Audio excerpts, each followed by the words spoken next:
This is News Hour. My name is Mataki, and our top story for this package: ECOWAS has suspended Guinea's membership from the sub-regional bloc following last weekend's military coup that ousted President Alpha Condé and his government. At a virtual summit chaired by President Akufo-Addo, leaders from the 15-member bloc demanded a return to the constitutional order and President Condé's immediate and unconditional release. These were contained in a communique issued by ECOWAS after the virtual emergency meeting. The communique, the ECOWAS leaders agreed to send a high-level mission to Guinea as soon as Thursday to assess the situation. The authority was concerned over the political developments in that country following the illegal seizure of power and the consequences for regional peace and stability. The communique reaffirmed ECOWAS's unreserved opposition to any political change by unconstitutional means and condemns the coup in the strongest terms. ECOWAS is demanding respect for the physical safety of the President of Guinea, Professor Alpha Condé, and all arrested persons. The authority is calling for the immediate return to constitutional order and demands that the defense and security forces maintain a constitutional posture. The communique indicates that the heads of state and government are in solidarity with the people of Guinea and affirm their determination to take every necessary action to restore constitutional order in Guinea. This is in conformity with the Supplementary Protocol on Democracy and Good Governance.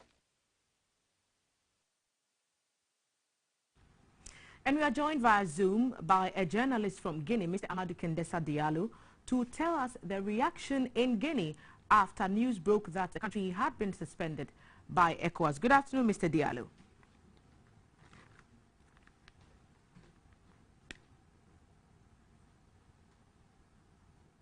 Mr. Diallo, good afternoon. Good afternoon. How are you? I'm hearing you. Very well, thank you. Glad that you could find time to join us. Can you tell us how the military junta received news of the suspension of Guinea from ECOWAS? Oh, at this moment, we can say that the junta has not yet officially pronounced on this suspension. It's possible they are waiting for delegation of ECOWAS before saying something, before saying anything about it.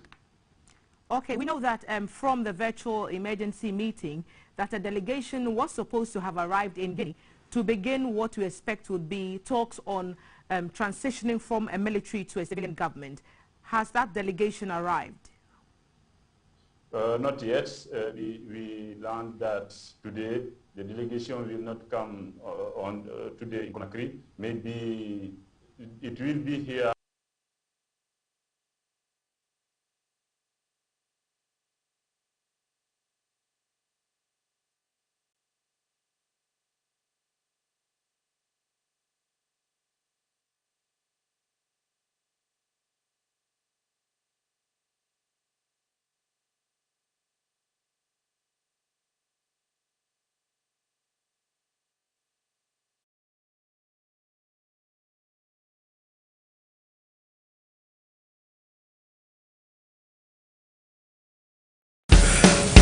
Are you ready?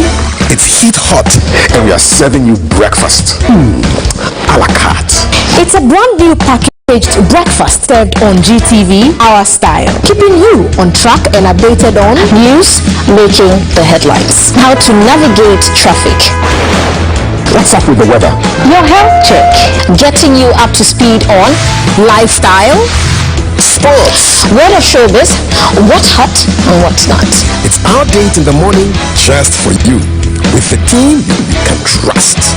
It's breakfast weekdays at 6 a.m. Persons in the streets in Conakry jubilating at the ousting of President Alpha Condé. What's the current situation? Are people going about their regular duties? Is there an interruption of some sort? It looks like everything is going well in Guinea because all the activities are going well. Everybody is going where you want and people are going at work. Everything is okay at this moment. We also understand that some prisoners have been freed. Is that true? If some? We understand that some prisoners have been freed. by the military junta? It's possible, but I can't say anything about it because I don't know about it. Are you able to tell us what the junta has been up to in general, apart from the hints that we are picking up that they may be trying to put some system in place to keep the country running? What I can say you about, maybe about the security, the junta took a decision last night, and among them there is the replacement of all commanders of the various squadrons of the gendarmerie by their deputies. And I want to specify something, that 2 soldiers who were seen in act of vandalism were struck off the army and will be prosecuted. Is that some decision that were taken by the junta last night. Right, Diallo, thank you so much for joining us with those details. We pray that you keep safe, and I'm sure we'll get back to you for further details on this development. Mr. Amadi Kendesa Diallo is a journalist with GuineaNews.org, and he's been telling us about happenings in Guinea following the suspension of the country from the ECOWAS sub-regional bloc. We are told that the delegation expected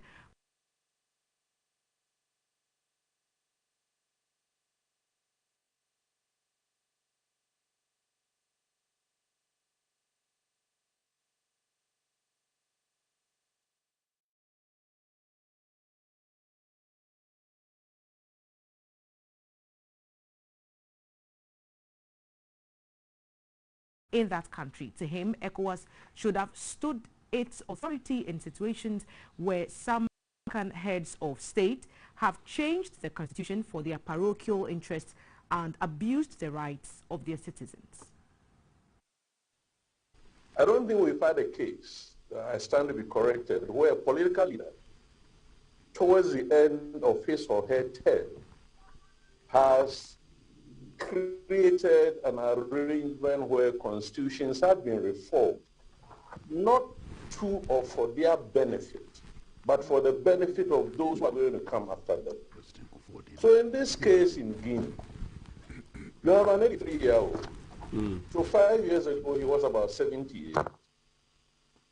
You know, he won his second term. Yeah. And then at 83 years, he wants to go for another 5-year term. How does he go about doing it? He goes through the legal prescripts of organizing a referendum. Although, you know, significant segments of the population were against, he used, you know, military force, i.e., he was politically repressing the people. And we know that as part of that political repression, lives were lost. The ECOWAS Protocol on Unconstitutionalism, let me put it simply that way, of 2001. On the one hand, this protocol says that unconstitutional changes of government will not be acceptable, will not be countenanced. Yes.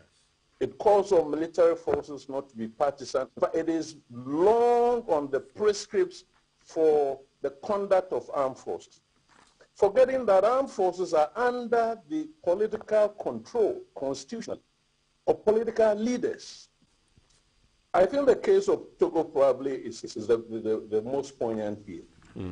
What did ECOWAS do in about 2015 when the Togolese leader sought to change the constitution, which indeed they did? ECOWAS said, okay, for the sake of peace, let us allow this new leader or this leader to serve his new term, and then at the end of it. So, why is ECOWAS dealing with political leaders who are unconstitutional in one way, and then turns around in the opposite direction to deal with, what do you call them, military leaders? When civilian leaders are undermining national sovereignty, ECOWAS must kick in with this supranational authority that these countries, these states, under their leaders have subscribed to call them to order. When civilian leaders have taken away the choice, the political choice that the citizens must exercise, and have blocked all avenues for those who want to contest power, to gain power. The military, academically, theoretically, has a responsibility to ensure that the Constitution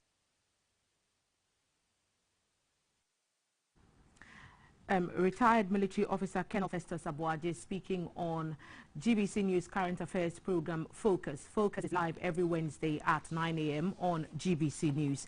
And maintaining focus on coups in West Africa, the transitional authorities in Mali have been asked to respect the date announced for elections to ensure the credibility of the process. An ECOWAS mission led by former Nigerian President Goodluck Jonathan stated this after a visit to Mali. By ECOWAS said the team which visited Mali from 5th to 7th September 2021 included Ghana's Minister of Foreign Affairs, Shelia Kobotui. The mission was to review the transition process, particularly progress towards elections scheduled for February 2022. It appreciated the renewed expression of the transitional authorities to respect the agreed deadline of the transition before the international community. However, the mission is concerned about the lack of concrete action in the effective preparation of the electoral process. The transitional government was encouraged to urgently develop priority actions for holding the presidential and legislative elections. These include consensus on the legal framework for the elections, the establishment of the voters' register, and the bodies that will conduct the elections. The mission urged the socio-political actors to work together and demonstrate their sense of responsibility during this delicate transition to ensure the process becomes successful. We're coming to you live from Broadcasting House in Accra. This is News Hour. Advocates for mental health and persons with disability say the public must desist from addressing and describing individuals with mental health conditions and physical disability by the names of their conditions. This forms part of measures to address the stigma often meted out against them. So opinion leaders from disability, religious and traditional groups, social welfare and the Mental Health Authority have been engaged on developing positive language to address such persons. The objective is to make them feel belonged and boost their self-esteem. Persons with disability and the mentally ill are often denigrated and addressed with disparaging remarks and names that depict their condition. This further compounds their trauma and the psychological stress they go through. Hope for Future Generations and Psych Forum hope to change the narrative. With funding from UK Aid through the Ghana Sumubi Jumedie, the consortium is implementing a social behavioral change communication aimed at reducing stigma for mental health and disability. It complements the Ghana Participatory SBC project to address some gaps in persons with disability. The 3-year project is being implemented in the Greater Accra, Central, Savannah and Northeast regions. It is expected that the project will promote a positive culture of support to allow people with disabilities, including people with mental health conditions, to reach their full potential. So the purpose of this workshop or meeting is to develop positive languages that we use, the public use on persons with disability, including mental health conditions. Because the negative language, the way you describe the person, contribute to stigma against that person and also exclusion. Because this project is actually reducing stigma meted on them. For example, you know how we treat them. If you describe Abena as Abena the blind, it's already discriminatory. And so we want to come out with very positive languages that we can use in society. A volunteer at the Ghana Association of Albinism, Madam Mause Yako Hamidu, said people must stop denigrating them in society. As a person with albinism, you have some psychological issues you are battling with because you are not like everyone else. You are battling with all these things. So you are trying to belong and to call the person by a name which that every day reminds the person that you are different, it doesn't help us, and all the time you feel isolated and lonely. The acting head of health promotion at the Mental Health Authority, Dr. Yao Amankwatha, said derogatory words used against persons with disability affect their mental health. It is wrong for you to say a schizophrenic person. That person did not come with schizophrenia. You would rather say a person with schizophrenia. That is the best way to say it. Similar activities will take place in the central, savannah and northeast regions of Ghana. Sarah for GBC News, Accra. Maintaining focus on mental health, the statistics on the illness among homeless people continues to be staggering. Homeless people with mental illness have no access to good food, shelter and healthcare. They sometimes engage in physical and sexual violence. Many of them are on the streets due to neglect by their family members and limited access to psychiatric services. Mental health patients and their families suffer from stigma and discrimination from individuals, family, employers, educators and so on. And the Chief Executive of the Mental Health Authority, Dr. Akwesio Say, joins us with some information on the mental health care system in Ghana. Dr. Say, good afternoon. Thanks for joining us. Hello, good afternoon. Thank you so much for giving us this time of your day. Doc, we've just seen a story where we have been advised not to address mental health sufferers by the condition that they are suffering from. So what's the best way to refer to somebody suffering a mental health crisis or illness? Thank you very much. Good afternoon to you and your guest.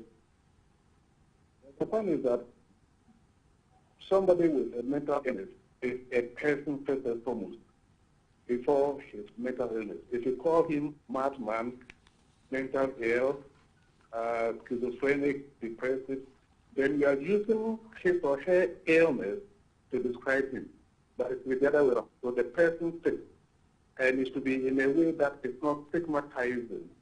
So a person with mental illness, rather than mental ill person, a person with severe mental illness rather than madman, a person with depression rather than depressive person. This is the kind of way that if you describe them, you call the situation, then you are recognizing his or her human being and not stigmatizing him or taking with the illness. So it's a lot similar to what we have for, excuse me to say, people who cannot see, and we call them visually impaired instead of, you know, mentioning the condition head-on, right? Precisely. Okay. So person with visual impairment rather than blind person, person with a speech impairment rather than deaf person. Exactly, that's the point. Would you say that we have a mental health crisis in the country, and why are there so many mental health patients, especially on the streets?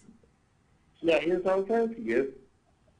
Because if you go to any developed world, you will not see persons with mental illness, no matter how to get paid on the streets, walking about vagrant. And that is not to say those countries don't have persons with mental illness. They have. But they have been able to put in place the necessary structures, they've been able to get the necessary support, logistics, financially, everything, so that we can arrest the illness very early, or if the illness comes, you'll be able to handle it and treat the persons with those illnesses, so that they don't go about roaming on the street. We have not done that. Indeed, a conservative, well, not conservative, a rapid assessment of persons with mental illness about 7 years ago. These persons roaming the streets of Accra, Kumasi, and elsewhere. We had about 16,000. That's a lot. You can imagine the potential that is trapped in these people. Whereas if we were able to get the necessary treatment, bring them to the hospital and treat them back home, you'll be able to treat all of them. In fact, around that same time, Accra Psychiatric Hospital, we went out of our way, went down, took 5 at a time, brought them to the hospital, treated them, got them well within a month or two, and sent them back to their home, wherever they came from. And it took about 100. But because we didn't have money to sustain that exercise, we have something.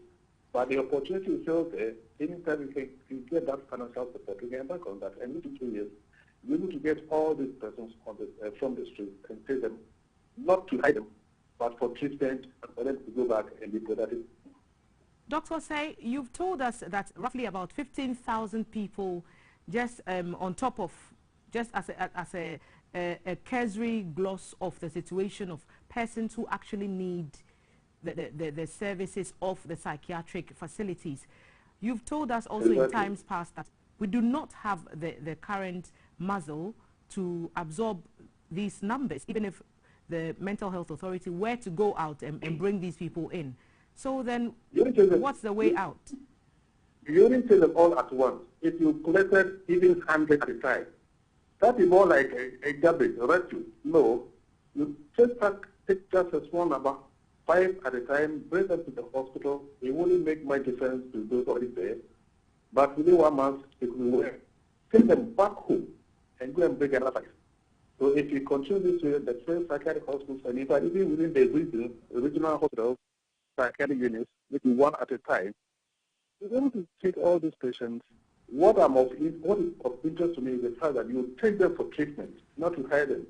If you look at the description, even in graphic, that was said, the invasion of persons, mental ill persons, or mental illness in the street. That already means that our interest is not on treating them, but just clearing them for the nuisance. That's what we are focused. But to be interested in taking them for treatment and not just clearing them. And Doc, that's where another challenge rears its head, isn't it? When the community that's where, when we talk about rehabilitating persons with mental health illness, is where another challenge presents itself with stigmatization and discrimination, where families feel even ashamed to admit that their loved ones have mental health conditions. What role can communities play to bring this down? Communities have the role to play. Indeed, our emphasis on mental health care is community-oriented care. Sometime, but it was institutional care, bring them to the hospital, keep them there for in that 1 year or so. Somebody had been there for 35, 45 years. So that was institutionalization. You don't want to create that impression that they belong to a facility outside the community. So now the emphasis is on community care. And that also means that you prepare the community, the family members of the community, for them to understand that this reward can be treated, and when it's treated, it comes back with good accepting, integrating into the community. We can do anything that he was earlier doing. So that understanding is very important, and then also providing the resources to support them. For instance, you should have services within the region, and this is good now.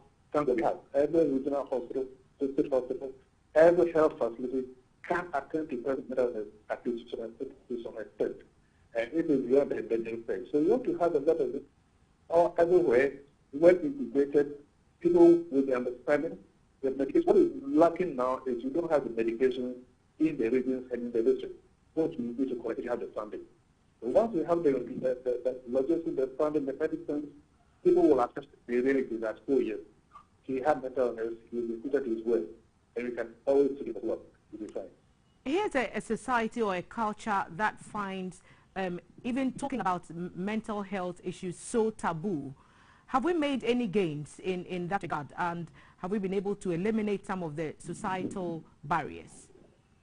I think we made some gains, but not much. We need to continue to do more. Frankly, about 50 years ago, or 10 to 15 years ago, even your interview with me, you would have been stigmatized. Why do you have a problem to be talking to the psychiatrist? If you were seen at the psychiatric hospital, the conclusion at that time was that you had some mental health problem. Now, we can hold programs for the hospital, and your own colleagues will say, oh, did you go there for a program? Did you go there for a program? So we are encouraged that we are making some gains. The fact, however, remains that there's a lot more that we need to do, and a lot more gains that we need to do. And what gains have we made, Doc? For example, when it comes to the temporary suicide prevention hotlines that was recently put in place to help persons who are considering taking their own lives?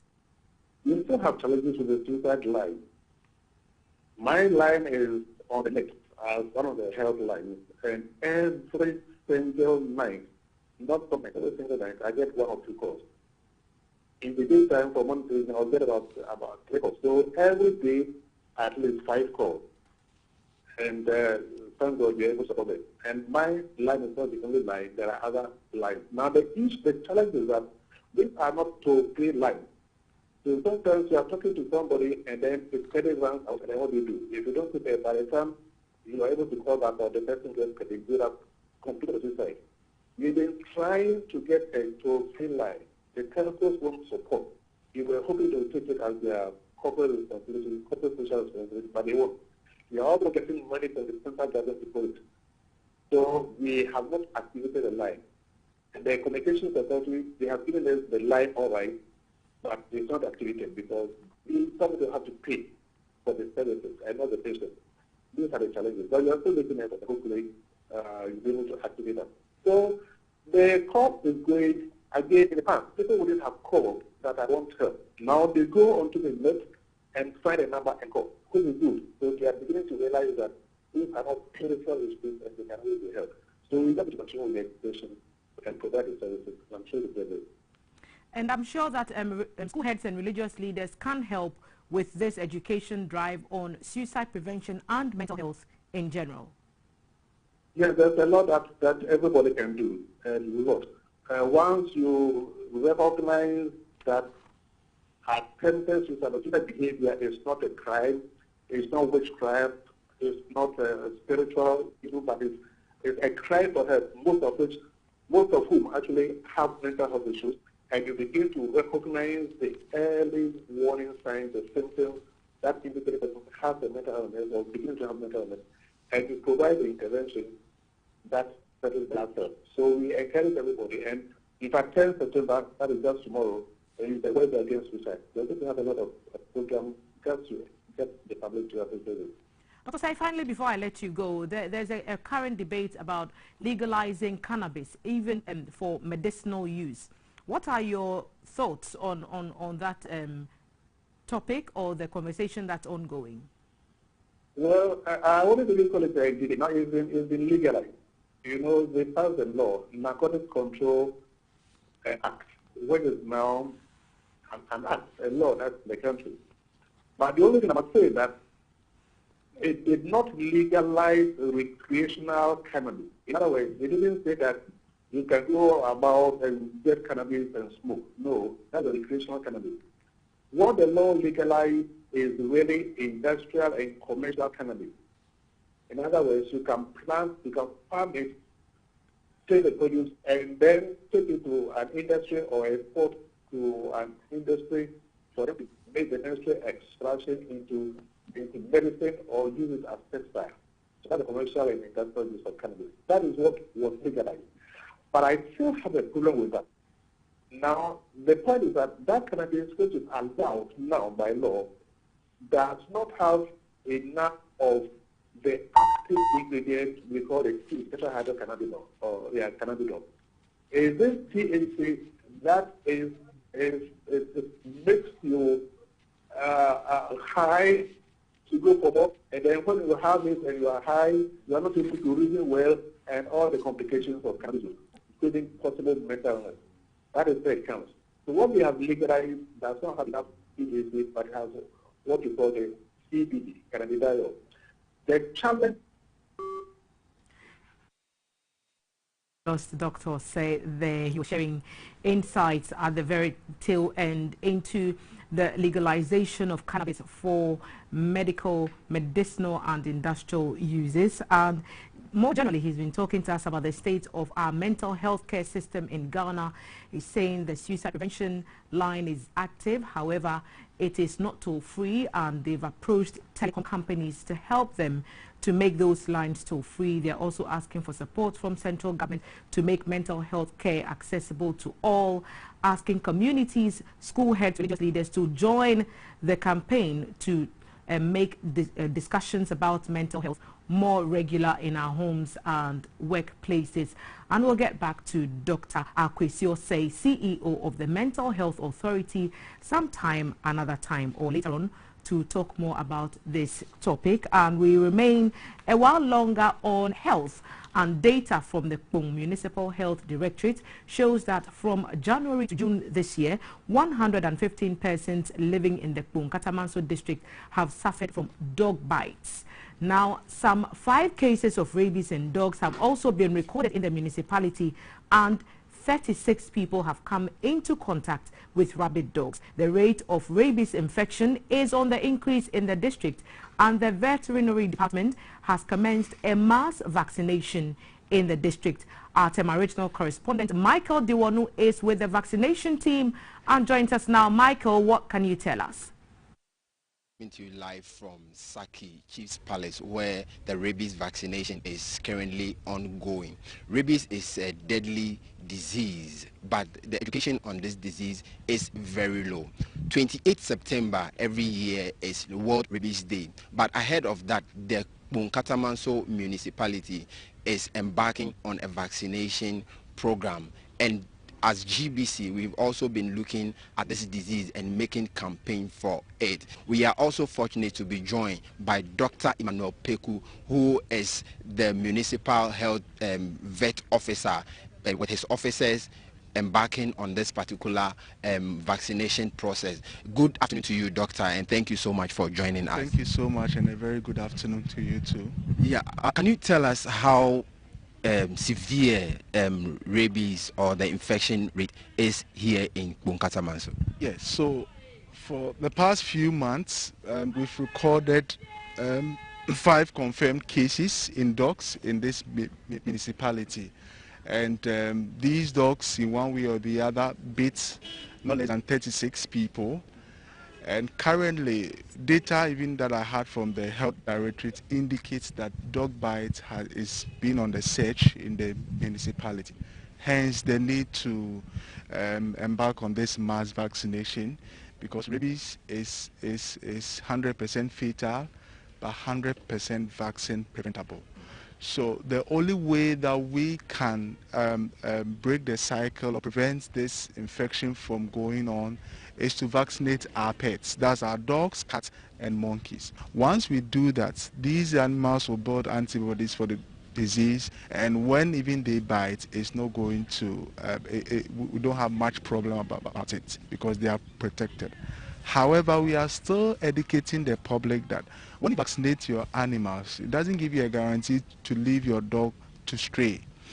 Because even after the vaccination, you need about 2 weeks for the antibodies to build up. By then, if you expose your dog and your dog goes and is being bitten by a stray dog which is affected by the disease, your animal can have the rabies. So we encourage them as much as possible after the vaccination, they keep their animals indoors so that they don't get in contact with these stray animals moving in the communities.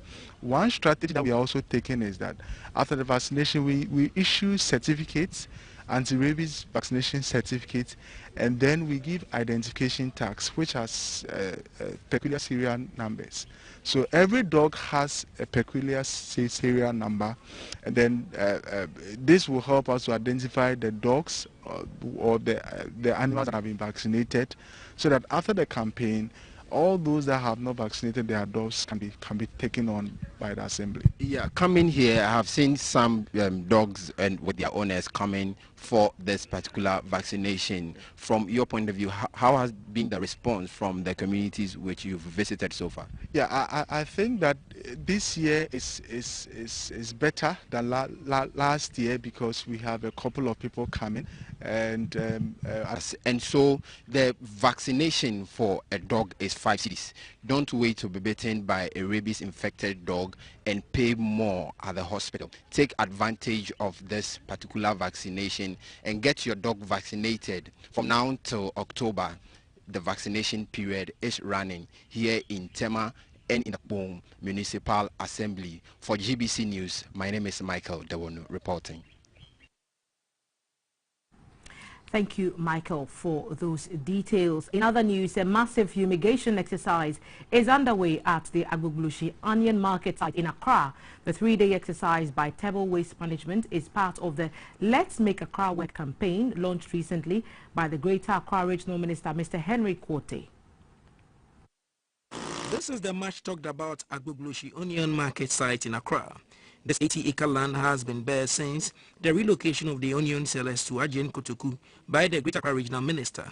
In a bid to get the land ready for redevelopment, the Greater Accra Regional Coordinating Council has contracted waste management company Tibel Waste Ghana to rid the land space of rodents, pests, and other harmful animals. More than 200 men are involved in the 3-day fumigation exercise. The group will also clean up the place and the silt-choked drains. The Public Relations Officer of Tibel Ghana Limited, experts in disinfection and fumigation, Ms. Edem Makumato, says they will work within schedule to make the land ready for the redevelopment project. Agbogloshi market has been engulfed with pests, flies and rodents. So the essence is to fumigate the land. We have about 200 workers, excluding the supervisors and the leaders. Let's Accra Work campaign is a good campaign the Greater Regional Minister has initiated. The whole essence of the campaign is to improve the livelihoods of people around Agbogloshi and in Agbogloshi itself. They cautioned the public not to take the COVID-19 pandemic for granted as it still exists. COVID is here with us. There's nothing we can do about COVID. The only thing I would advise everybody is to still adhere to the COVID protocols. Wear your face masks, wash your hands still under running water frequently, and protect yourself. Accessing trending, latest or running stories or news making headlines is easier now. From a website or email to mobile phones and streams, most people, especially the youth, visit these platforms to access news items, be it entertainment or education materials. GBC News had a chat with some youth about how upbeat they are with current affairs or news-making waves on either traditional or new media. Media platform currently, the issue of teenage pregnancy, COVID-19, varied economic and political issues normally take center stage with topmost priority in terms of discussions on various media platforms. In the global headlines, the Afghanistan Taliban takeover made waves consistently for a considerable period of time, and now the most popular being the recent political unrest in Guinea. To what extent do these issues matter to the youth? Current news, the 14-year-old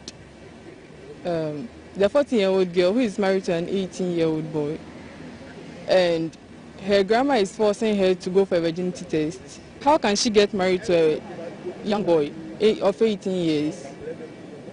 And the boy has nothing to do to. I read on the high rate of teenage pregnancy, children under ages now. It looks like the high rate of teenage pregnancy has increased. I recently read about COVID-19 vaccination, as in people taking it, and some are also rejecting to take it. So that is what it is. I don't really know, but I heard about Mohammed's do or die issue. Yeah. Because when I read about the do or die, it's like you are taking the risks not to fail. So I don't know what, like how people would take it. While others sought for trending news in Ghana, others have interest in news around the world. It's a matter of choice. I mostly listen to Nigerian news and all those things, and I follow them up.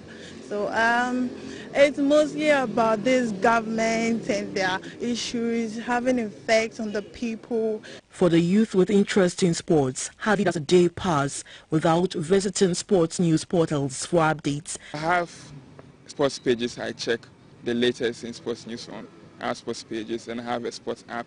I've been checking the latest. I'm a sports journalist also, so I pride myself on getting to know the latest in the world of sports. The Guinea Kuye, I've heard of it. I heard of it mainly because of the consequences it has on the Accra House of Folk fixture. Yeah, that's the main reason why I heard of it. Entertainment news, which is always the lighter side of news, matters most to those who love the arts. What I know now is Kylie Jenner is pregnant for the second time for Travis Scott. Yeah. And it was a surprise to all of us because we didn't see her bump early. I mostly visit IG a lot because I get a lot of content from there. I also get to put my own idea and give them my own feedback on some content I see. Presla Owusu said she recently joined the craze on TikTok, a social media platform she uses to entertain her followers. I also try to create something funny on TikTok. Can you give us a short one? Okay.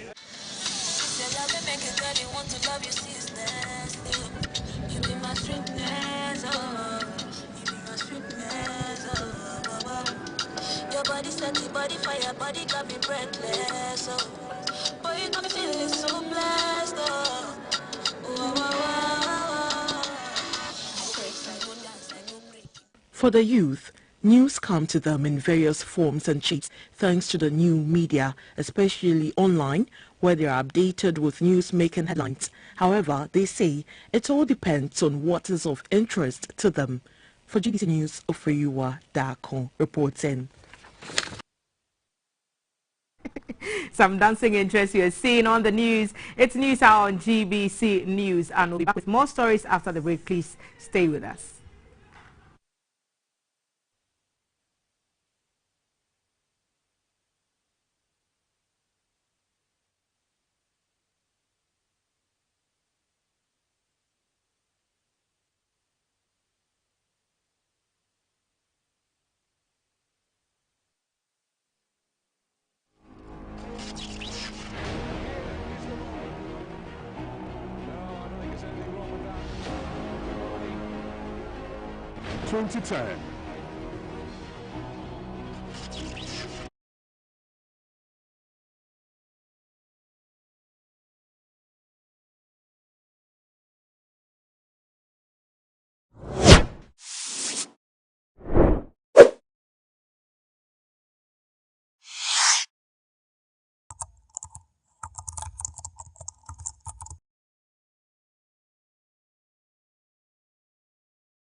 Are you ready?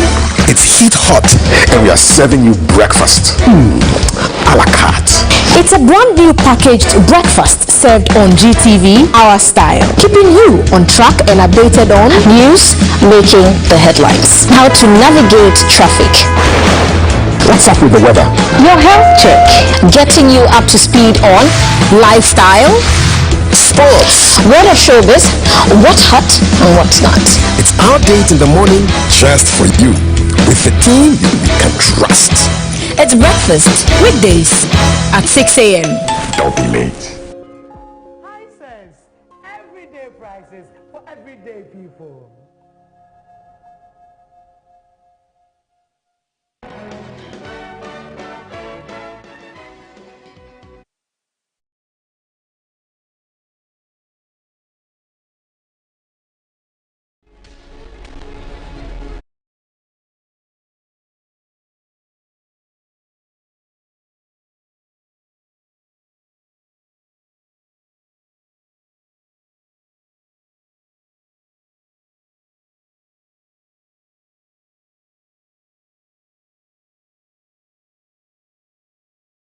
At an SME business forum in Accra, the discussion was on opportunities to provide a timely platform to find innovative ways to address macro and micro issues affecting SMEs in Ghana. Mrs. Yankee Ayers said COVID-19 has had adverse effects on SMEs and cushioning them will help to redefine business success.